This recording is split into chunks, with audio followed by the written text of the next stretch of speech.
Bonjour les loulous, j'espère que vous allez bien. Cette petite vidéo à la fraîche avec le vent, parce que je n'aime pas les vidéos préparées, voilà, j'aime toujours faire les choses nature, peinture, avec le cœur. Et aussi, c'est pour que vous me démystifiez, comme vous le voyez, j'ai une tête de dimanche avec des cernes. J'ai pas fait mon brushing, vraiment, à la cool comme on dit, et en marchant, parce que pour moi, marcher, c'est une manière de montrer que je suis humaine, les pieds sur terre et bien ancrés. Voilà. Alors aujourd'hui, de quoi allons-nous parler? Du libre arbitre en voyance. Alors parfois, quand vous m'avez au bout du fil, moi ou ça peut être quelqu'un de mes collègues, on vous dit, vous avez le libre arbitre sur cette décision, vous avez un choix à faire, que ce soit pour le professionnel, pour le sentimental, et là parfois vous êtes dépité en me disant, mais normalement le destin est écrit, comment ça se fait que vous ne pouvez pas me donner mon choix ou ma décision? Alors déjà, il faut savoir qu'un canal ou petit colibri ou guide, comme vous voulez, ça reste pour moi une formulation. Et je cherche toujours à rester les pieds sur terre et démythifier par rapport au dénominatif qu'on m'attribue. Il faut savoir qu'en tant que canal, on est ici pour vous apporter une petite lumière. Alors il y a des choses qui doivent être dites. Par exemple, quand vous sentez une expulsion, que ce soit dans le professionnel, de votre domicile, ou que vous vous inquiétez pour un enfant et qu'il n'y a pas de danger, en tant que canal, bien sûr qu'on est là pour vous avertir.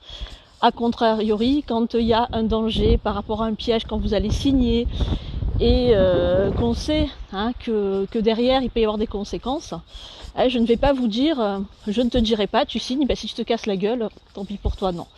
J'estime que dès l'instant où vous venez me consulter, j'ai la responsabilité de vous répondre et parfois de ne pas vous répondre, mais dans ce cas-là, je ne vais pas vous répondre. Voilà. Si je sens qu'il y a quelque chose à vivre pour que vous grandissiez, je vais passer la prédiction, changer de conversation, vous dire je sais pas, on me dit rien là-dessus. Par contre, c'est quelque chose qu'il faut éviter de faire et malheureusement je suis passée par là quand j'ai débuté mon activité, puisque j'avais les personnes en présentiel. Donc lorsqu'elles me montraient une photo pour faire un ressenti, j'étais là, ah ouais, ok, je vois, waouh. Et en fait, moi, si vous voulez, c'était naturel parce que j'avais de suite les flashs, le ressenti. Et c'est souvent un petit peu le piège quand... pas quand on manque d'expérience, non, parce qu'on n'a jamais fini de grandir et on n'est jamais un être accompli et j'ai pas fini de grandir et je pense que c'est pareil pour tout un chacun. La Terre est un apprentissage à elle-même. C'est que en fait, nature, peinture, je ne me rendais pas compte que ces personnes étaient là pour avoir un éclaircissement, mais que moi, par mes mimiques ou ma manière de formuler les choses, je créais au final plus d'angoisse. Et je crée plus de mystère. Mais pourquoi est-ce qu'elle écarquille les yeux? Mais pourquoi est-ce qu'elle dit ça? Qu'est-ce que je dois comprendre? Et au final, la personne qui sortait de chez moi, au lieu d'être rassurée, elle était encore plus dans le flou. Waouh, vous imaginez? Et après, j'avais quelqu'un qui se faisait des films, parce que le mental s'agite. Mais qu'est-ce qu'elle a voulu me dire, Latina? Mais qu'est-ce que ça peut être? Ouais, Latina ou Lani Sharon, puisque voilà, tout le monde me connaît sur le prénom de Latina. Qu'est-ce qu'elle a pu vouloir me dire? Mais qu'est-ce que c'est que ça? Et au final, elle revenait dépitée. Et après, mon Dieu, je me disais, mais je me suis mal exprimée ou je lui ai mal formulé les choses. Et depuis, j'ai appris. Alors bien sûr, moi, si quelqu'un va venir me dire, me donner une énigme, comme j'aime beaucoup méditer et creuser, au départ, je vais écarquiller les yeux, mais après, je vais travailler là-dessus et je vais avoir la réponse. Mais pas toutes les personnes méditent, pas toutes les personnes aiment méditer. Et chacun a son chemin et je le respecte, tout simplement. Donc c'est vrai que dans l'art de formuler les choses, on peut parfois annoncer quelque chose, parce que pour moi rien n'est négatif, rien n'est positif, tout est à vivre, et on peut toujours tout changer par notre conscience et notre libre arbitre. Tout ce qu'on vit, ça ne veut pas dire qu'on est crédule, qu'on est aveugle, et après je vais venir là-dessus. Mais tout est à vivre, donc on peut annoncer les choses qui ne sont pas négatives, mais qui peuvent chatouiller, voilà, c'est le mot que je cherche, chatouiller, ou déstabiliser parce qu'on n'est pas prêt, parce que voilà, humainement, ça fait toujours mal, que ce soit une rupture, que ce soit un changement professionnel, que ce soit, voilà, peu importe le sujet. En tout cas, moi, dans ma manière de faire, c'est comme ça, et je pense qu'il y a beaucoup de médiums comme ça, Je ne sais pas un exemple, hein, je ne dis pas ça pour qu'on m'imite, mais pour qu'on comprenne un petit peu le processus, comment ça se passe. D'annoncer effectivement l'état des choses ou faire comprendre qu'il y a une transformation derrière, qu'il y a quelque chose qui va se transformer, qui va s'arrêter, mais pour une ouverture, toujours montrer la perspective qu'il y a et le potentiel, et aussi donner toujours le pouvoir au libre arbitre. Je vous donne un exemple. Vous me consultez pour le professionnel, et je vais vous dire, parce que l'état des choses, non, je ne vois pas de changement avant 7-8 mois. Mais sauf que vous en avez ras-le-bol, vous ne supportez plus l'ambiance. Il y a deux choses, c'est que soit vous allez attendre gentiment les 7-8 mois et prendre sur vous, hein, et puis je vous admire, parce que la patience des fois c'est pas facile, soit vous allez vous dire, mais purée, mais Ilanit, ou Latina si vous me connaissez personnellement, m'a annoncé ça, mais moi je ne veux pas rester 8 mois là-bas, il est hors de question que je reste 8 mois, et dans ce cas-là, le fait que je vous ai donné ça, je vous ai chatouillé, vous allez me casser ma prédiction, et c'est tant mieux, et parce que de là de tout ego, et d'avoir le dernier mot, moi ce qui m'intéresse c'est que vous avanciez et que vous soyez bien, vous allez tout faire, vous remuer les ménages, et peut-être trouver un autre emploi dans 2 ou 3 mois. Voilà, c'est comme le permis de conduire. Si je vous dis, vous allez avoir votre permis de conduire et que vous vous reposez sur vos lauriers en disant, on m'a annoncé la réussite, donc j'étudie pas, c'est possible qu'au dernier moment, vous craquiez, vous soyez stressé, vous me le ratiez. Voilà. Hein. Donc on a souvent des éléments moteurs, et parfois là-haut, on nous donne les réponses, et parfois on nous induit en erreur volontairement pour provoquer un changement. Donc tout est discutable, et on n'a pas vraiment la réponse. Je vais vous parler de mon expérience personnelle. Parce que je me base toujours sur le passé pour avancer, et comme on est tous les patients des uns des autres, parfois mon expérience peut résonner en vous. À un moment donné, dans le passé, alors que moi, en tant que médium, je ne le ressentais pas, beaucoup de personnes autour de moi, mais je dis pas 1, 2, 3, 4, non, c'était beaucoup de personnes, sans que je demande, mais tu attends un bébé ? Non, j'ai pas de symptômes. Si, mais tu attends un bébé. Puis quand c'est des personnes qui ont dans de médiumnité, non, mais je le vois ce bébé, tu l'attends, tu es enceinte. À tel point que comme c'était mon désir le plus cher, avec mon mental, j'ai projeté. J'ai fait une projection par rapport à ces prévisions, et je me suis créé des faux symptômes et une grossesse nerveuse. Donc à l'époque, j'ai eu tous les symptômes d'une grossesse nerveuse sans bébé. Et alors, dans ce cas-là, il y avait aussi des prédictions qui m'annonçaient un risque de grossesse ou une grossesse à risque. Donc vous imaginez un petit peu comment on flippe à ce moment-là. Et donc je suis allée en catastrophe aux urgences, où je me suis pris la claque. Mais déjà, madame, avant d'avoir une grossesse à risque, déjà que vous soyez enceinte. Waouh! Alors, il y avait deux choses. C'était soit être en colère, en me disant humainement, mais on t'a mené en bateau. Mais comme je sais qu'un être humain n'a pas la vérité absolue, car on n'est pas des canaux purs, si nous étions des canaux purs, on serait pas né de la chair.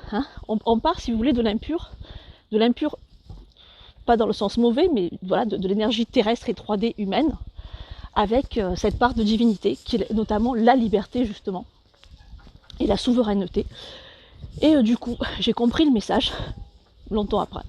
Jamais trop tard, et pour comprendre, c'est que il fallait que je m'écoute, que je sois plus ancrée, que j'arrête d'être perchée, en laissant toute la vérité et toute ma vie dans les mains des visions, ou dans les mains de la voyance, que je fasse la part des choses, on appelle ça le discernement, et que je sorte de fortes croyances. Ça ne veut pas dire que je vais arrêter d'être spirituelle, ça ne veut pas dire que je vais arrêter de temps en temps, quand j'ai besoin d'un conseil, de consulter, mais par contre, pas de manière aveugle et consciente, et savoir que la plupart du temps, les réponses, je les ai déjà en moi, et me faire confiance.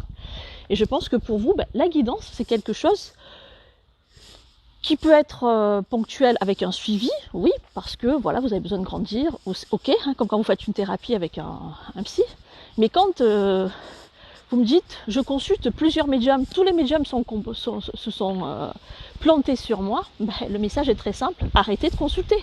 Voilà. Ça veut dire que vous n'avez plus besoin de l'énergie de la voyance, et qu'aujourd'hui vous devez comprendre autre chose, cheminer autrement, peut-être aller plus dans le côté thérapeutique, peut-être aller dans une, je sais pas, une psychanalyse, peut-être être plus ancré, croire en vous et sortir de la dépendance. Hein, boire un petit verre de cidre autour d'un gâteau, c'est très très bon. Boire la bouteille entière, même s'il n'y a que 3 degrés, il peut avoir des conséquences sur l'estomac. La guidance, c'est pareil. Et aussi le fait de s'éparpiller.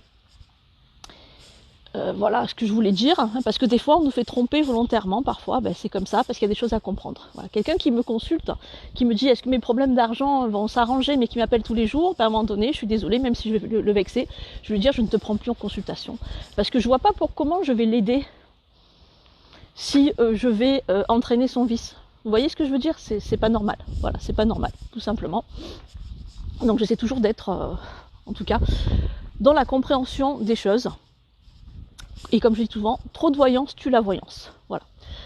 Alors, après, et je respecte le libre arbitre de chacun, parfois il vaut mieux consulter les personnes à qui vous avez le plus confiance, où il y a le plus de feeling aussi, parce qu'il y a un feeling aussi, comme chez MC.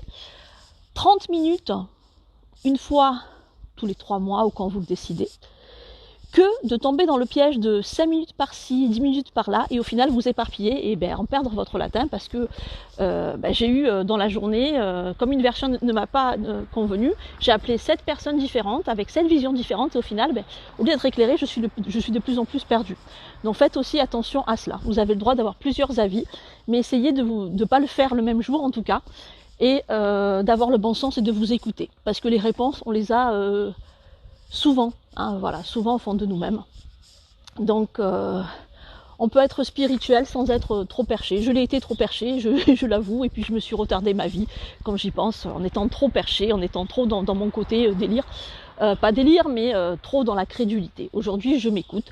Oui, il y a une part de spiritualité qui vit en moi et que je ne renierai jamais, mais je suis aussi quelqu'un de très terrien, donc parfois, magnifier, c'est tout simplifier, être dans le moment présent, prendre ces décisions, pas pour ce qu'on vous a annoncé, mais parce que vous l'avez décidé, et on peut activer les choses, mais à la vitesse lumière, et aussi et surtout, ne pas voir la fatalité en ce qui est dit, mais une manière, on m'a annoncé ça, mais qu'est-ce que je peux changer? Est-ce que j'ai la possibilité de changer cette prédiction?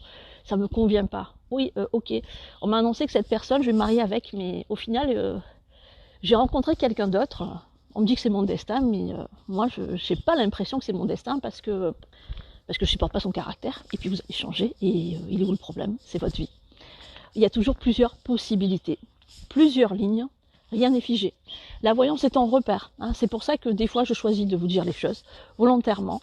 Et quand je ne veux pas vous blesser ou que je veux que vous grandissiez et compreniez, je ne vais pas aller dans le mystère. Parce que si je vous dis, tu verras, tu vas voir, je vais vous faire peur. Et ça, c'est pas bon, parce qu'on n'est pas dans la lumière, même si c'est pas méchant. Je peux vous créer un autre doute et une nouvelle souffrance. Et j'estime que dès l'instant où vous avez cette démarche de venir me voir, et de demander de l'aide, c'est d'apporter une aide jusqu'au bout.